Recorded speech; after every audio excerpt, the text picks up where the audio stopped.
Welcome back to IGN's E3 live show, streaming at you live on e3.ign.com.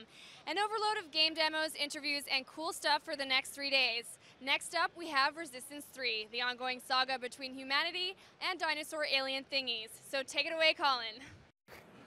Thank you, Naomi. Yeah, so today we're going to show my favorite game of this year, so far my most anticipated game, Resistance 3, the PlayStation 3 exclusive. And I'm here with Marcus Smith from Insomniac Games. Hello? Thank you for joining us today. Yeah, no problem. I'm King Dinosaur Alien Thing.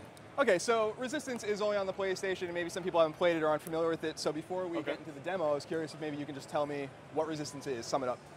Sum it up. Resistance is a game about an alien species that is taking over humanity by converting them into not dinosaurs, but certainly alien thingies. Okay. It's an alien race that came to Earth by a virus on a meteor, and now all of humanity is being wiped out, being converted or killed by them. Okay, cool. So this is obviously the third game, and so are we seeing something new that we haven't seen yet? Yeah, so this is a level we're bringing out today. It takes place in Pennsylvania. Okay. It's much different from our earlier levels. We kind of want to show you a wide variety in our gameplay. This is a lot slower paced. The story that comes along with this is Capelli, Joseph Capelli, who was sort of the last sentinel of Resistance 2 and played a key part at the end of Resistance 2. He's trying to get to New York because there's a plan in place to hopefully finally put an end to the Chimera. Okay. And along the way, various things are happening where you know, nothing can go right on a road story, right? So he ends up getting dropped literally into this Pennsylvania forest, and is now being hunted by Chimera. So one of the things you're seeing new in this level is our sniper hybrids that cloak themselves.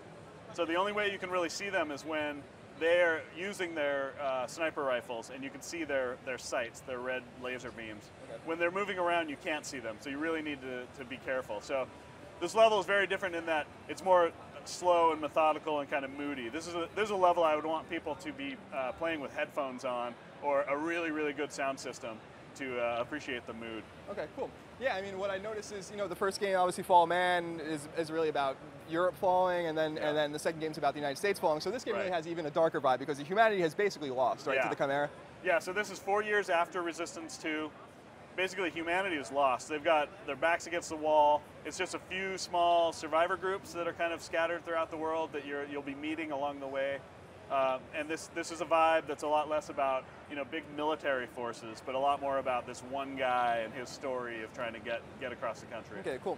So we have James from Insomniac driving. I wanted to give him some credit. He's sitting there off screen, and he's running around out here. Obviously, we have those cloaked Chimera shooting at us here. Yeah, and so James is using these plants. So humans have nicknamed them blast roots because of their explosive, volatile nature, but they're a chimeran plant life that's starting to overtake the world as well. So you'll start to see differences in the world that you know, things are sort of converting a little bit.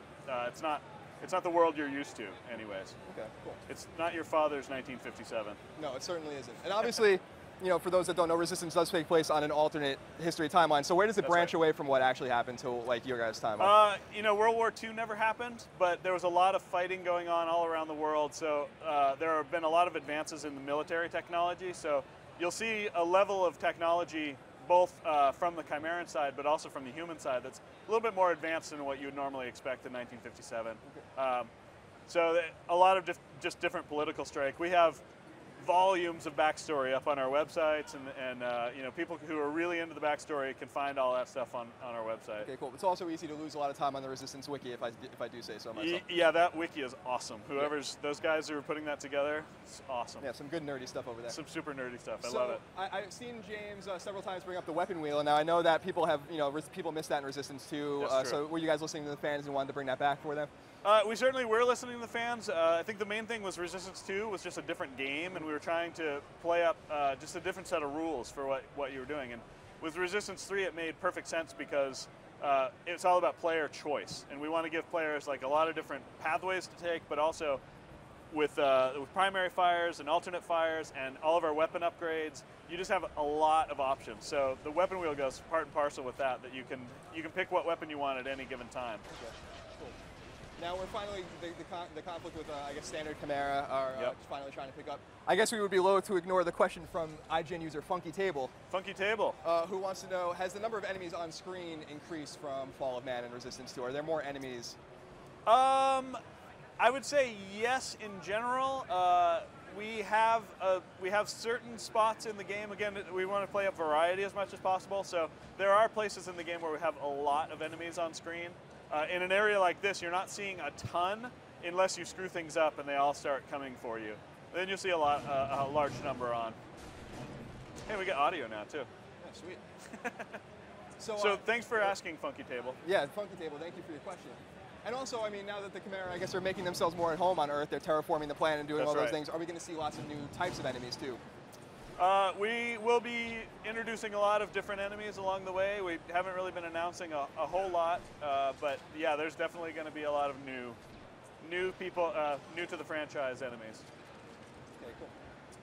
Yeah, and obviously the ambience is thick. I feel like the ambience in the atmosphere is even thicker, darker, more hopeless. I mean, is that what you guys are going for, really a hopeless vibe, like you might not even succeed? Yes, absolutely. The tenet of the game has been heroic survival in a brutal world, and so part of that is just what the world is like now that the Chimera have taken over. That you're not defending anymore. You're kind of, you're like the rebel squads. You really are resisting from the weak side of things. Okay. And will fans of the, I guess, the fiction, will they have something to look forward to in terms of some answers about who specifically the Chimera are, where they're from, maybe who the Cloven are, and some of the others that have been mentioned in past games? Yes, no, maybe. We have a lot of answers in there. We're trying to make the game as accessible as possible. So for people who aren't really haven't played the earlier games, you don't really need to play the earlier games. But for people who want answers to things, you do a little bit of looking, and you'll find the answers. Okay, cool. And obviously for the earlier games, if you are interested, the dual pack is coming out in a couple of months, correct? Yeah, that's cool. And that'll be Fall of Man and Resistance 2 bundled together for you. So go buy all of those. Excellent. The game looks great. Thanks. I think it looks fun. I'm always wondering where he's keeping all those weapons personally, but you know, that's... You don't want to know. No, yeah, I don't. Oh God. Oh dear. Some cool melee combat there. Yeah. Shoot the shield drone. I'd also like to say that James is rocking the pink controller for our fans out there. It's a great pink DualShock controller. When I was playing Pixel Junk before, I was using the pink controller. It's great. Perfect. It's a great feel. Well, Marcus, thank you for coming to show us the game. Thanks, and James, Sean. thank you for driving off screen. I do appreciate it. If you guys want more information on Resistance 3 or any of the games here at E3, PlayStation exclusive or otherwise, definitely check out IGN.com, and we'll throw it back to Naomi. All right, keep fighting that good fight, everyone. As for our fans out there, tell us what you thought of that game. Follow at IGN on Twitter and send us a tweet with the hashtag E3. We'd love to hear from you. Up next, we have Starhawk, the spiritual successor to Warhawk. The new game adds crazy transforming vehicles to the mix, so you won't want to miss it.